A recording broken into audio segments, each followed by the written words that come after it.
A paz do Senhor Jesus, eu sou a doutora Mariana Mendes. Hoje, 19 de dezembro de 2024, eu quero compartilhar uma palavra abençoada para todos nós. A palavra de hoje encontra-se no livro de Atos, capítulo 12, versículo 1 e 5. Nessa ocasião, o rei Herodes prendeu alguns que pertenciam à igreja, com a intenção de maltratá-los. Pedro, então, ficou detido na prisão, mas a igreja orava intensamente a Deus por ele. Quando Jesus diz que no mundo nós teríamos aflições, é sobre isso que ele está dizendo. Esses apóstolos, Pedro e os demais, eles tinham acabado de viver o maior milagre, algo sobrenatural, que eles esperaram a vida toda, que era a vinda do Messias. Viram o poder de Deus, teve a oportunidade de ver que Jesus era 100% homem, era 100% Deus. Viram Jesus ser crucificado, ressuscitar ao terceiro dia. Passou semanas ao lado de Jesus até ele subir aos céus. E eles iniciaram com fogo, pois o Senhor Deus disse para eles, Jesus disse, eu subirei, mas eu deixarei com vocês o meu Consolador, o meu Espírito. E o poder tomou conta de todos aqueles homens e aquelas mulheres. Porém, as aflições, as adversidades, as dificuldades não cessaram. Elas iniciaram. O poder de Pedro, ele era tão imenso, ele era tão intenso, o poder do Espírito Santo que havia em Pedro, que fazia ele resistir à maior adversidade. Quando o rei Herodes viram todos aqueles cristãos começar a igreja, levar a palavra, fazer milagres, todas as autoridades se sentiram muito ameaçadas, pois o povo começou a crer que os apóstolos realmente eram representantes de Cristo aqui na terra, que era a igreja, era o poder de Deus, que apesar de Jesus não estar entre eles, eles ainda tinham o poder que Jesus manifestou. E essa perseguição iniciou, e Pedro foi um dos presos. Porém, a igreja primitiva, ela não era movida por cenários, ela não era movida por circunstância, era tudo contrário. As autoridades israelitas eram contrárias. O povo, os romanos, os soldados, o império, que era a potência mundial da época, era contrário. Mas isso não deixou eles cessarem o ID, o projeto de Deus na vida deles. Eles não se sentiram ameaçados. Pelo contrário, eles tinham poder e eles tinham mais fé, mais esperança para continuar o ID que Jesus deu para cada um deles. E Pedro preso, era para aquele povo impossível Pedro ser liberto. Tinha a ameaça de morte, pois o irmão Estevão já tinha sido assassinado. Porém, a igreja ela se reuniu na casa de Maria e oraram intensamente, para que o poder de Deus pudesse libertar Pedro, para que o poder de Deus prevalecesse no meio ao caos. E é isso que eu aprendo com os apóstolos, com a igreja primitiva, que nós não temos que ser movidos pelo cenário, pela adversidade, pela dificuldade, pois é na adversidade, é na dificuldade que nós vemos o agir de Deus, que nós vemos o mover de Deus, que nós temos o poder de Deus na nossa vida. O verdadeiro cristão que crê no Senhor, que crê na palavra do Senhor, ele não se abala no meio da dificuldade, não importa o cenário. Nós olhamos para Cristo e alimentamos cada vez mais a nossa fé, a nossa esperança e o nosso amor, pois como diz irmão Paulo, o que nos resta nessa terra é a fé, é a esperança e o amor. A meditação de hoje diz, não se trata dos ventos contrários, mas do que você aprendeu com eles. Pois é no momento do deserto, é no momento do vale, é no momento que tudo está ruim, que nós nos movemos, que nós intensificamos a nossa oração, é que Deus trabalha em nós, é uma verdadeira faculdade, é que nós nos evoluímos e nos tornamos pessoas melhores. Quando eu olho para a Mariana de hoje e vejo tudo que eu passei na minha vida, eu vejo o quanto eu precisei das minhas dificuldades, pois foi nesses momentos que o meu caráter foi forjado, que a minha esperança foi forjada, que a minha fé foi forjada. Pois se a minha fé hoje ela é maior do que ontem, é por conta de tudo que eu vivi na presença de Deus. Seja na aflição, seja no deserto, seja no vale e também nas partes de bonança, nas partes de paz da minha vida. Não importa o cenário que você está vivendo, lembre-se de Pedro, medite no que os nossos irmãos, os primeiros cristãos viveram e todo o poder que eles sentiram e toda a glória que eles viram acontecer, pois foram pessoas que não deixaram se abalar pela dificuldade que viveram. Que isso seja inspiração para nós terminarmos o nosso ano e também planejar o nosso 2025. Que não importa a economia, a estatística, não importa qual é o nosso presidente, qual é o nosso governador, qual é a empresa que trabalhamos ou se estamos desempregados. O que importa é que nós temos um Deus que nos move no meio ao caos, que nos faz sermos fortes e faz vivermos grandes coisas. Não deixe o cenário, não deixe a expectativa, as estatísticas e as probabilidades diminuir a sua fé, a sua esperança e o seu amor. Olhe para Cristo, pois Cristo é conosco e estará até o fim. Quero também compartilhar Gênesis 42, a história maravilhosa de José. A história que nos inspira, que não importa realmente a dificuldade que estamos vivendo. José, ele é diferenciado por causa disso. Ele estava lá no Egito como escravo, depois como preso, e ele jamais deixou de crer em Deus, de crer no poder de Deus, mesmo o caos que ele estava vivendo. Algumas vezes eu me coloco no lugar de José, eu fico me imaginando presa na mesma situação que ele estava vivendo. Como que eu me sentiria? Eu creio que José, ele era como nós. Ele também não tinha perspectiva de sair de lá.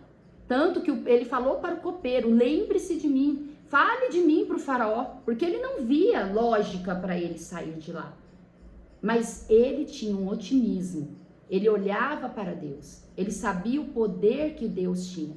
E ele sabia que mesmo ele estando na pior fase da vida dele, o poder de Deus não tinha diminuído. Deus, ele não deixou de ser quem ele é. E é isso que nós temos que colocar na nossa vida. Não é porque talvez eu esteja na pior fase da minha vida que Deus deixou de ser Deus, que Deus deixou de ser poderoso, que Deus deixou de estar na minha presença. Pois Deus, ele é Deus independente de quem seja, do que está acontecendo no mundo, do que está passando nos jornais, da minha situação, do meu estado civil. Deus, ele é Deus. Nós temos que ficar na posição como José ficava, não murmurando, mas crendo que Deus poderia, a qualquer momento, mudar a situação da vida dele. E José aqui, em Gênesis 42, ele já tinha sido solto, como lemos em Gênesis 41, exaltado por Faraó, ele era o governador do Egito, e em Gênesis 42 começou a acontecer tudo que José preveu, tudo que José viu numa revelação que Deus deu para ele. A fome tinha alastrado no mundo. O mundo inteiro estava passando por uma fome.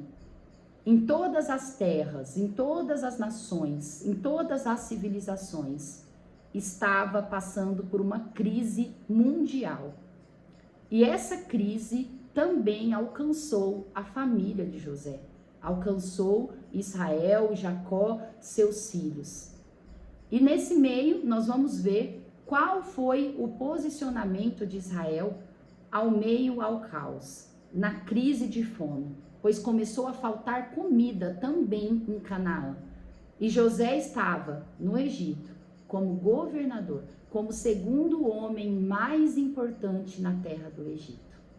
E a palavra diz assim, em Gênesis 42, onde eu quero compartilhar os primeiros versículos, de 1 a 12, que diz assim: Os irmãos de José descem ao Egito. Sabedor Jacó de que havia mantimento no Egito, disse a seus filhos: Por que estáis aí a olhar uns para os outros? E ajuntou: Tenho ouvido que há cereais no Egito. Descei até lá e comprai-nos dele, para que vivamos e não morramos. Então desceram os 10 dos irmãos de José para comprar cereal do Egito. A Benjamim, porém, irmão de José, não enviou Jacó na companhia dos irmãos, porque dizia: para que não lhe suceda acaso algum desastre. Entre os que iam, pois, para lá, foram também os filhos de Israel, porque havia fome na terra de Canaã. José era governador daquela terra. Era ele quem vendia a todos os povos da terra. E os irmãos de José vieram e se prostraram rosto em terra perante ele. Vendo José a seus irmãos, reconheceu-os, porém, e não se deu a conhecer. E lhes falou asperamente e lhes perguntou: donde vindes? Responderam: da terra de Canaã, para comprar mantimento. José reconheceu os irmãos, porém eles não o reconheceram. Então se lembrou José dos sonhos que tivera a respeito deles e lhes disse: Vós sois espiões, e viestes para ver os pontos fracos da terra.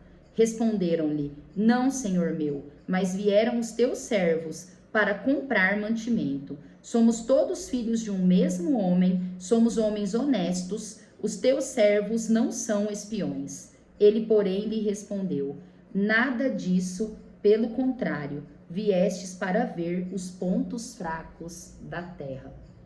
A história diz que nesse momento Israel ordenou que os seus 10 filhos mais velhos fossem até o Egito comprar comida.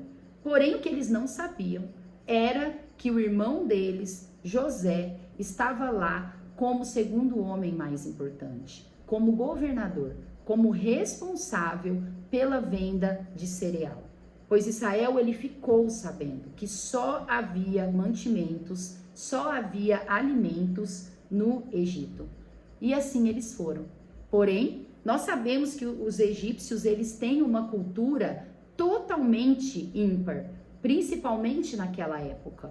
Eles tinham uma religião diferente da terra de Canaã, eles eram muito vaidosos, eles davam muito valor na estética, na aparência, eles tinham uma roupa bem característica, com muitas joias. Os homens, eles cortavam os cabelos, pois a história nos diz que os egípcios, eles eram muito higiênicos, eles eram muito limpos.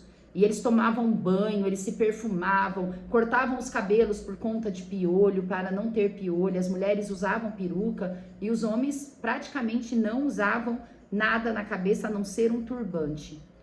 E também as maquiagens egípcias bem características. E José, ele estava lá como um egípcio. Ele era o governador. Então, ele tinha que viver a cultura do Egito. Ele não se deixou se inundar com a idolatria, com as coisas ruins do Egito. Porém, ele respeitava a cultura egípcia. Por ele estar totalmente caracterizado de um egípcio, seus irmãos não o reconheceram, mas ele reconheceu os seus irmãos. E José, ele se lembrou, a palavra diz que ele se lembrou do sonho que ele tinha. Quando ele via todos os irmãos, inclusive seu pai, se prostrar a ele e ele ficar em pé. Pois José, ele era um escolhido, um sonhador. Deus deu visão para ele desde muito jovem. E ele viu aquela visão que ele teve acontecer naquela hora. Todos os seus irmãos prostrados e ele em pé. Porém, José, ele sabia do caráter dos irmãos. Ele sabia que os irmãos tinham um desvio de conduta, um desvio de caráter. E naquele momento, ele falou com eles, ele tratou de forma áspera. E ele não acreditava, ele não cria no que as palavras que saíam da boca dos seus irmãos, pois eles não eram dignos de confiança. Ele era uma vítima dos irmãos. Ele sofreu tentativa de assassinato foi vendido injustamente e toda a situação, todos aqueles anos de sofrimento foram causados por seus irmãos. Mas José, ele nos ensina que o cristão, apesar das aflições, apesar das dificuldades que nós passamos, nós temos que ter um caráter perdoador. Nós temos que, independente da pior coisa que pode ter acontecido, nós sempre temos que estar dispostos a perdoar.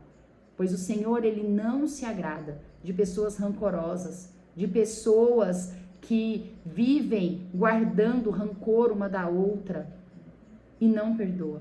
José, ele tinha esse coração perdoador.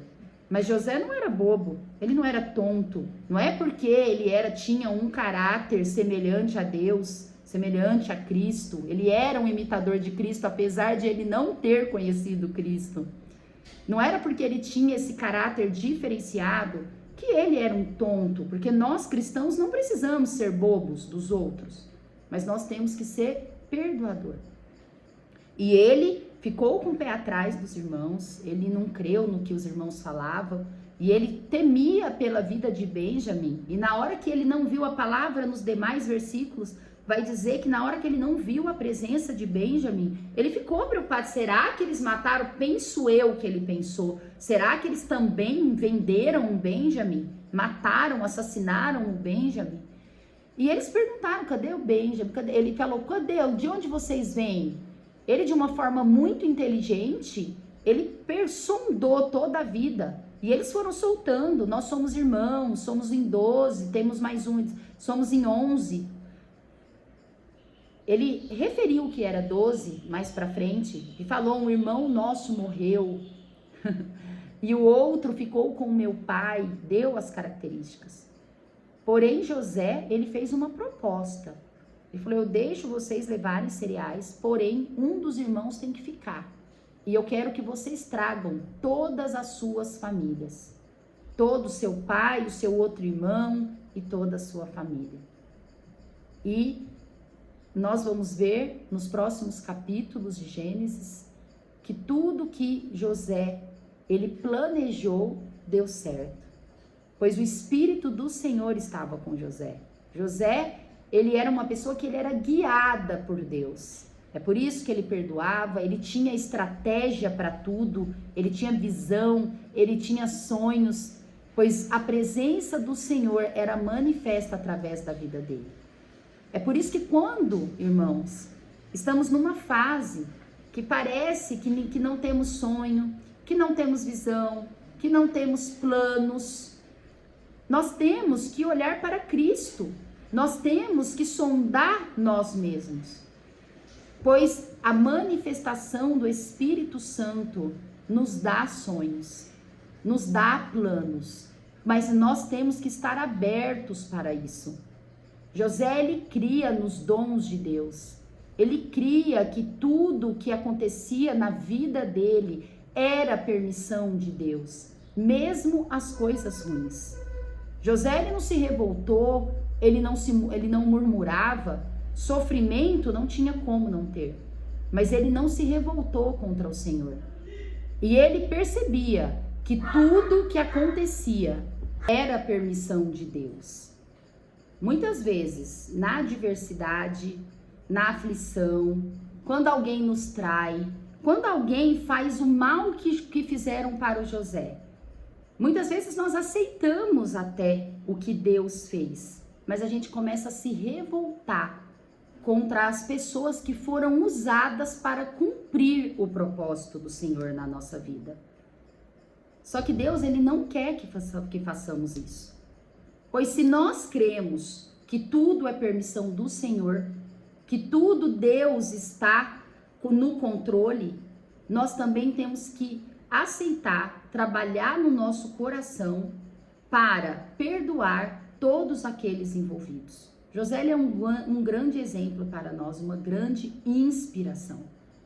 Nós temos que ser como José.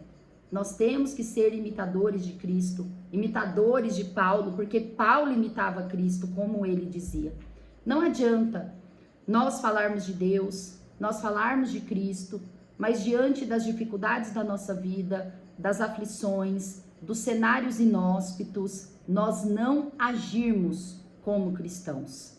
É por isso que Paulo, no 4º capítulo de Filipenses, diz: coloca em prática tudo o que aprendeste de mim.